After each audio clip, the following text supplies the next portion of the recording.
Cette semaine, plusieurs personnes sont frappées par la foudre au même moment à Saint-Gabriel-de-Brandon. Fusillade dans les rues du centre-ville de Joliette et poursuite policière qui se termine sur le toit pour les fuyards à Mandeville. Bonjour, ici Danny Bérubé. Bienvenue à vos actualités régionales.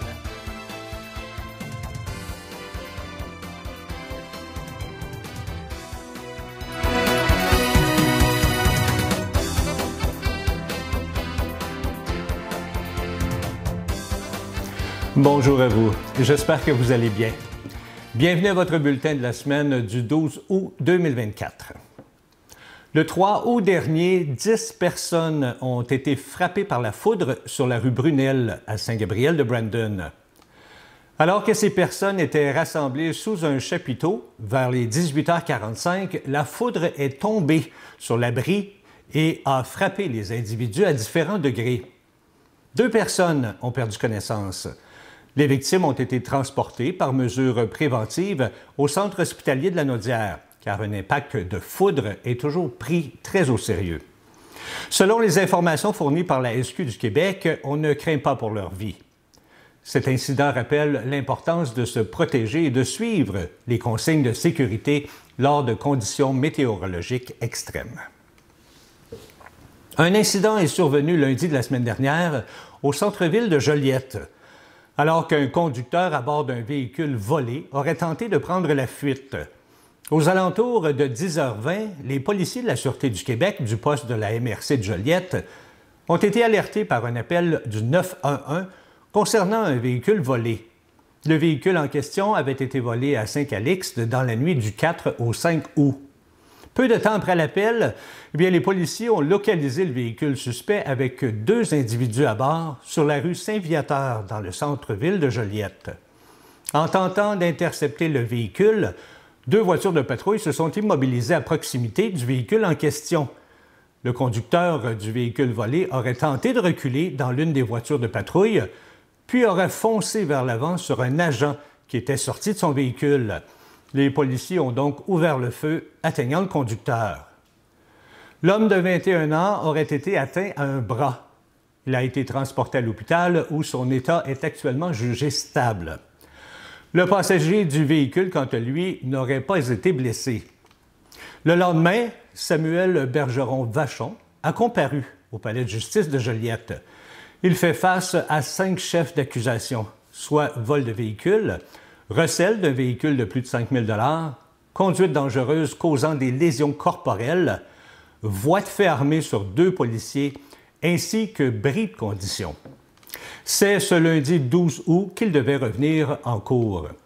Samuel Bergeron-Vachon est aussi accusé d'un autre dossier de voie de fait simple dans une affaire de violence conjugale. Également lundi de la semaine dernière, une autre poursuite policière a pris une tournure dramatique sur le chemin du lac Mandeville à Mandeville. Les policiers ont tenté d'intercepter un véhicule avec 4 personnes à bord aux alentours de 8h45. Cependant, le conducteur a refusé de s'immobiliser, entraînant une poursuite qui s'est terminée par un grave accident. Le conducteur a perdu le contrôle de son véhicule, qui a fini sa course sur le toit. Les pompiers du service d'incendie de Mandeville ont été rapidement dépêchés sur les lieux pour porter secours aux victimes. Le conducteur et les 3 autres occupants du véhicule ont tous été blessés dans l'accident. 4 ambulances ont transporté les blessés vers le centre hospitalier de la Naudière de Joliette. Parmi les victimes, 2 ont subi des blessures graves, tandis que les 2 autres ont été légèrement blessés. Des enquêteurs spécialisés en reconstitution d'accidents ont été appelés sur place pour faire la lumière sur les circonstances exactes de l'événement. La Sûreté du Québec a présenté son bilan routier du long congé des vacances de la construction.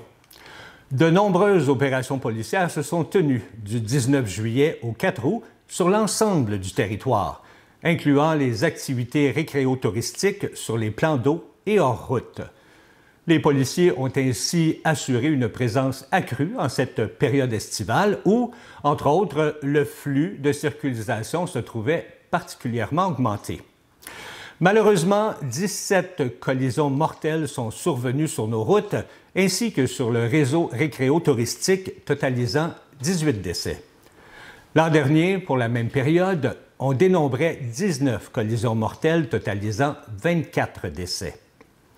En 2024, la région de l'Outaouais-Laurentide a enregistré un total de 5 collisions mortelles, 2 sur route et 3 hors route, le chiffre le plus élevé parmi les régions. La Mauricie-Lanaudière, l'Estrie-Centre du Québec et la Montérégie ont également connu plusieurs accidents mortels. Par ailleurs, la région de l'Abitibi-Témiscamingue, nord du Québec, n'a signalé aucun incident mortel, montrant une variabilité importante d'une région à l'autre. L'Agence canadienne d'inspection des aliments, l'ACIA, annonce que Nestlé Canada rappelle des céréales pour bébés à l'avoine, la banane et la mangue de sa marque Gerber en raison d'une possible contamination par la bactérie Chronobacter spp. Le produit concerné par le rappel présente une date optimale de consommation du 30 mai 2025 et le code universel du produit est présentement affiché à l'écran. L'ACIA recommande de ne pas consommer, vendre, servir ou distribuer le produit concerné, mais de le jeter ou le rapporter où il a été acheté. Ce produit est offert dans plusieurs provinces, dont le Québec, l'Ontario et le Nouveau-Brunswick. Le rappel est fait à la suite d'analyses de l'ACIA qui procède présentement à une enquête. Cependant, l'organisme signale dans un communiqué qu'aucun cas de maladie en lien avec les céréales rappelées n'a été reporté.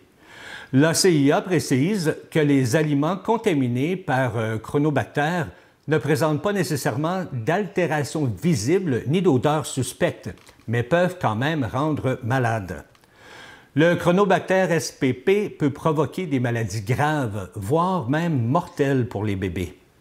Chez les enfants de moins d'1 an, la bactérie peut causer de la fièvre, une mauvaise alimentation, des pleurs excessifs, une très faible énergie ou encore des attaques. Un incendie a fait des dégâts mineurs dans une école primaire de Saint-Félix-de-Valois mercredi après-midi de la semaine dernière. Le service de protection et d'intervention d'urgence de la municipalité a reçu un appel pour un système d'alarme en fonction vers 15 heures à l'école Sainte-Marguerite située sur la rue portant le même nom. Lors de son arrivée à l'établissement scolaire, de la fumée était visible et une alarme a alors été déclenchée. Pas moins de 30 pompiers ont participé à l'intervention avec l'aide des services de la MRC de Dautré, Saint-Charles-Borromée et Saint-Jean-de-Matha. Personne n'a été blessé. L'efficacité des sapeurs et la localisation rapide du foyer de l'incendie ont permis de limiter les dégâts. L'été est déjà bien amorcé et nos sorties extérieures sont fréquentes, ainsi que le risque de contact avec les animaux. Le CI3S de Lanaudière tient à rappeler à la population les comportements sécuritaires à adopter afin de prévenir le risque d'exposition au virus de la rage. Ce virus se transmet généralement par la salive d'un animal sauvage ou domestique infecté lors d'une morsure, d'une griffure ou d'un contact avec une plaie fraîche ou une muqueuse, comme la bouche, le nez et les yeux. Les animaux sauvages tels que le raton laveur, le renard et la moufette sont particulièrement à risque de transmettre la rage. Notons également qu'une exposition à une chauve-souris doit toujours être évaluée, car elles sont quant à elles très à risque de transmettre la rage. Voici quelques mesures à suivre pour prévenir les expositions au risque du virus de la rage. Premièrement, évitez d'approcher, de toucher, de caresser, de nourrir ou de soigner des animaux inconnus, errants ou sauvages. Gardez vos chiens attachés ou en laisse dans un endroit à l'abri des animaux sauvages. Faites vacciner vos animaux contre la rage. Apprenez aux enfants les comportements sécuritaires à adopter envers les animaux. Et surtout, ne laissez jamais de jeunes enfants sans surveillance en présence d'un animal. Et finalement, empêchez les animaux sauvages de s'approcher de votre domicile et de vos animaux domestiques en bloquant les voies d'accès aux bâtiments et aux poubelles. Voici les mesures à prendre si vous avez été mordu ou griffé par un animal inconnu, errant ou sauvage ou si vous avez été en contact avec une chauve-souris. Nettoyez immédiatement la plaie à grand eau et au savon pendant 10 à 15 minutes. Contactez rapidement InfoSanté au 811, choisissez l'option 1 pour une évaluation. Et si une vaccination est nécessaire, eh bien celle-ci permettra de prévenir la rage avant l'apparition des symptômes, puisqu'il n'existe aucun autre traitement contre cette maladie. Près de 30 millions de dollars seront investis dans la circonscription de Berthier pour les infrastructures et collectives du Québec pour les années 2024 à 2028. C'est ce qu'a annoncé la députée de Berthier, Mme Caroline Proulx, au nom de la ministre des Affaires municipales, Mme André Laforêt. L'aide financière sera versée aux municipalités au cours des 5 prochaines années pour leur permettre de financer des projets d'infrastructures municipales, notamment ceux liés au traitement de l'eau potable et des eaux usées, à la voirie locale, à l'amélioration énergétique des bâtiments, ainsi qu'aux infrastructures résilientes et à vocation culturelle, communautaire, sportive et de loisirs. Les infrastructures municipales requièrent des investissements considérables et c'est pourquoi le gouvernement soutient financièrement les municipalités dans la mise en œuvre de leurs projets. Caroline Proulx se dit très heureuse pour les gens de Berthier qui, grâce à ce programme, la circonscription bénéficiera d'infrastructures et des services améliorés, modernisés et sécuritaires.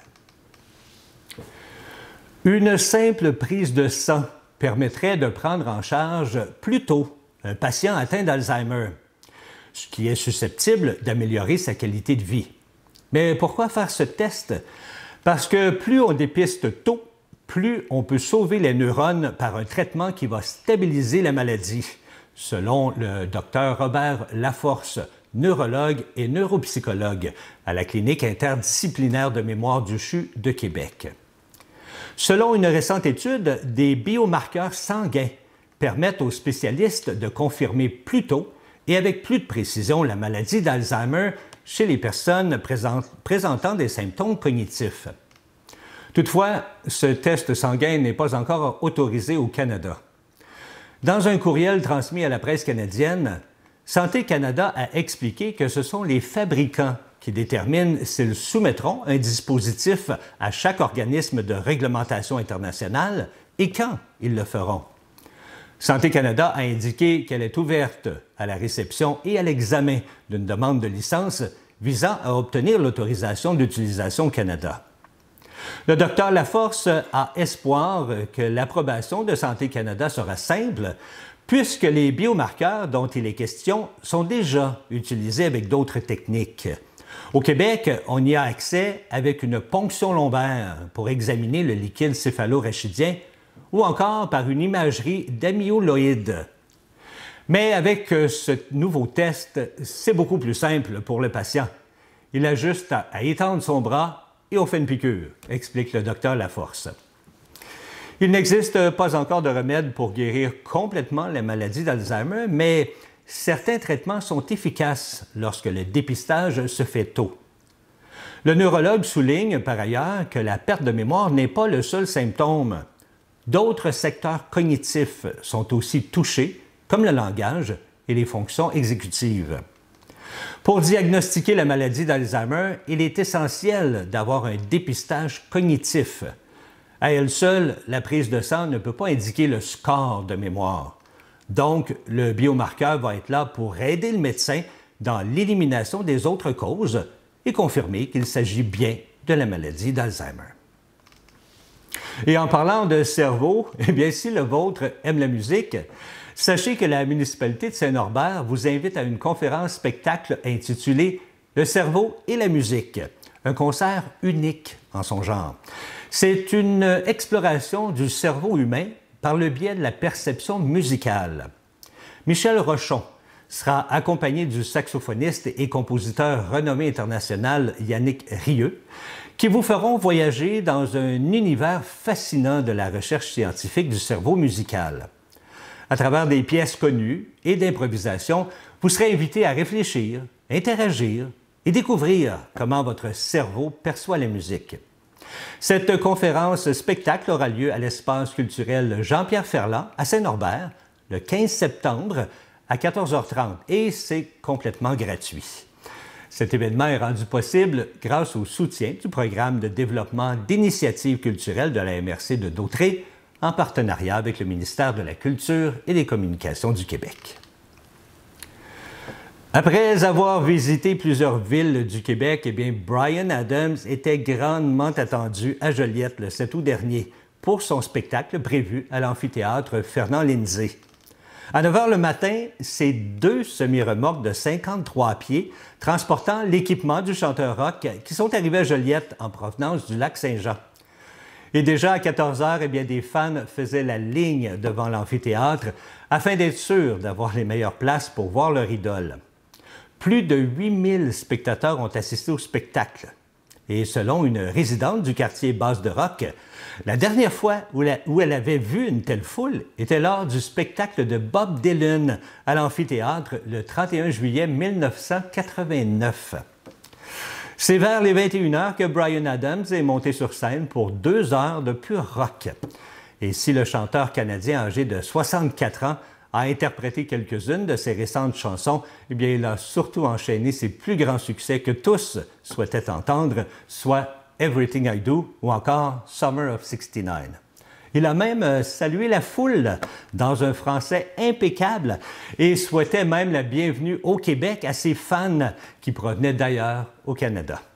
Je suis presque certain que ces 8000 spectateurs se souviendront de ce magnifique spectacle très longtemps.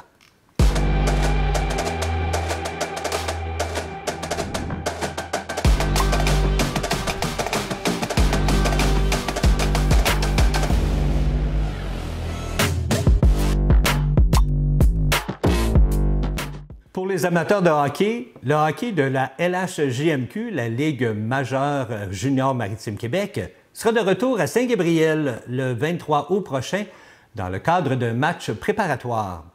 Cette partie mettant en scène les Cataractes de Shawinigan et les champions de la dernière saison, les Voltigeurs de Drummondville, aura lieu à l'Arena Family Prix de Saint-Gabriel à compter de 19 h.